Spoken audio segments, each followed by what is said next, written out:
Good morning, everyone, and welcome to the PivotBoss pre-market video for Thursday, July 17th, 2025. I'm Frank Ochoa, aka PivotBoss. Happy Thursday, everyone. Here's a look at the ES in the daily time frame right now. Compression here over the last two, now developing 3 weeks, basically since the end and the very beginning of Q3. This compression has developed right above the previous quarter's high and close, but remains within a very, very bullish PIMA trigger zone right here. I mean, just very, very strong, bullish, trending PIMAs here. Keeps coming into the bullish PIMA trigger zone and continues to find new highs. Still very, very strong. Having said that, that low right there could be at risk down the road for a failure. If a failure occurs there, that's a little bit of a pullback that can play out. But right now, this market just remains very bullish. It remains happy in the zone right now with an upward bias, and until proven otherwise right here, this market is happy trading sideways to up here at the moment in a melt up phase. But if we did see some sort of failure, it occurs through that low and could open things up. Not anticipating that as of right now, but certainly keeping an eye on the previous session's highs for cues of early signs of rejection. So right now, the early thought here heading into today, the first pullback is an opportunity for bulls to defend. You look for a check mark move higher into the top of the range, and then maybe we calm down here and close still mostly within range, but with an upward bias. Any failure to say hold 62.50 or 62.40 by the end of the day likely ends up with a long liquidation attached to it. All right, let's take a look here at the NQ.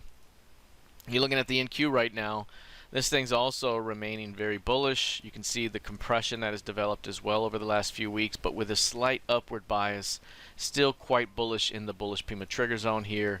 Very, very strong overall, but still, you know, tech been sideways to up, not really gaining in a big way. And sometimes in order for this thing to go up, sometimes you have to go down first and then get that slingshot move to the upside.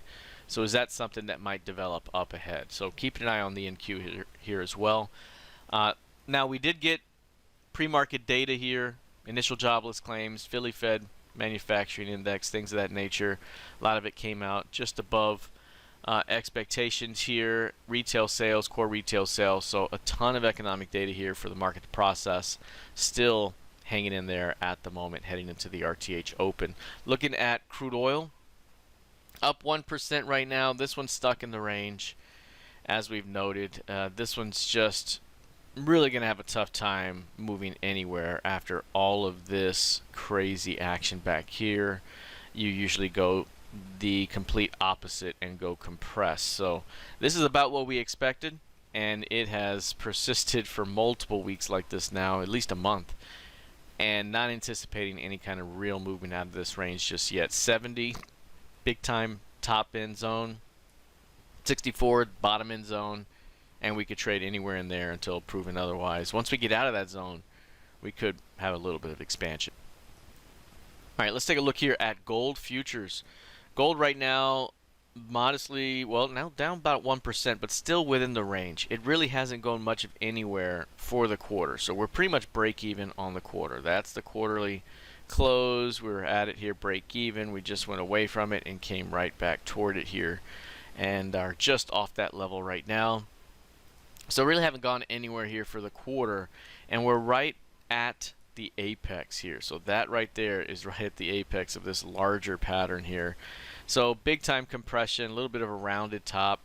As I've mentioned here, this range is wide enough to keep prices in there for a while, and that means if this thing is going to continue to trade in there, we may trade as deep as the low end of the zone and bounce back, or we may get up as high as this upper end 35 and drop down. But here in the middle, very, very difficult to really engage here, as it's been kind of trapped in that middle zone. All right, looking at the YM, modestly lower here at the moment, but this is right in line with our expectations for today. Following yesterday's reversal, strong finish, that looks like a failed breakdown, right? You have this compression right here, price breaks down, tries to go down the next day, fails and reverses. That is a perfect thrust reversal right there. That's a perfect textbook thrust reversal the way we design it. So the next morning you pull back into that pivot right there, and it's a checkmark continuation. I mentioned we may not get as low as the midpoint, but anywhere between that blue dot and the midpoint is an entry zone for a checkmark continuation up. Can we get 400 to 500 points of range off the lows of the day? This market's been averaging 455 and 489 on 10 and 5-day basis. So from the low of the day, is the low the 350s we're looking at? From 350 plus 500 is 850 as an upside target. If we get a little bit deeper, maybe we get into about 250, then 200, somewhere in there, then we're looking at 750. So how much upside can we get if early strong lows develop? All right, let's look at Bitcoin.